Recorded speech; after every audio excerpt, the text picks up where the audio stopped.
आज 26व्या वर्धमान दिनाच्या दिवशी आपल्यासोबत आहे सध्या रुपाली पाटील ताई. ताई, तुम्हाला काय वाटतंय सध्या की कसं आहे आजचा हा पूर्ण सोहळा? माननीय अजितदादा राष्ट्रीय अध्यक्ष राष्ट्रवादी काँग्रेस पक्षाच्या नेतृत्वाखाली एवढा भव्य दिव्य तुम्ही 26वा वर्धापन दिन साजरा होताना बघताय.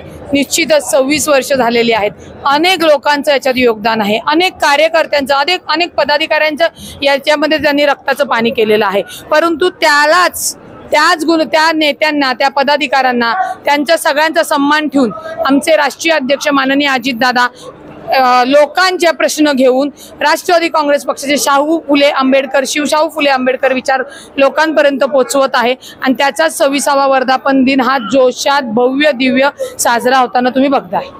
दोन राष्ट्रवादी काँग्रेस आता वेगळ्या झालेल्या आहेत आणि आता 2 वर्षांपासून तुम्ही सध्या म्हणजे वेगवेगळे हा दिवस साजरा करताय, तर याच्यावर तुमचं काय म्हणणं? मुळामध्ये सांगू का, राष्ट्रवादी काँग्रेस पक्ष हा आम्हीच कोर्टामध्ये आम्ही गेलेलो आहोत, आम्हाला चिन्ह मिळालेलं आहे, त्यांना तिथं कुठेही स्टे ऑर्डर मिळालेली नाहीये, तरी सुद्धा ती आमची भावंडच आहेत, आमचे सहकारी आहेत. म्हणून त्यांना मनवायचं असेल तर आम्ही काय त्यांच्या विरोधात आरडाओरडा पण केला नाही आणि कोर्टातही गेलेलो नाही आहोत. कारण का, राष्ट्रवादी काँग्रेस पक्षासाठी अनेक पदाधिकारी, अनेक कार्यकर्त्यांनी रक्ताचं पाणी केलेले, त्या सगळ्यांचा सन्मान ठेवूनच या सगळ्या गोष्टी चालू आहेत. परंतु काही लोकांना वाटतं की अजितदादांना राष्ट्रीय अध्यक्षपद दिल्यामुळे त्यांना ज्या काही त्रास होतो, त्या एकत्र येण्याच्या ज्या काही गोष्टी आहेत त्या त्यांना रुचत नाही. त्याचा सर्वस्वी निर्णय माननीय अजितदादा शरद पवार साहेबांनी घ्यायचा आहे.